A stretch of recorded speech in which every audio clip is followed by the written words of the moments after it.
ధర్మేంద్ర ప్రధాన్ రాజీనామా ఈ దేశ విద్యార్థుల విజయం, ఉద్యమకారుల విజయం, అప్రజాస్వామ్యం మీద గెలుపు. ఈరోజు దిగి వచ్చినటువంటి ప్రభుత్వం రేపు గద్దె దిగక తప్పదు.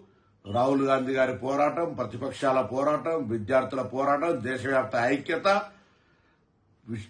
భవిష్యత్తు యువతరంతో ఇటువంటి చెలగాటం ఆడొద్దు అనేటువంటి గుణపాఠం ఈ ప్రభుత్వానికి వచ్చింది.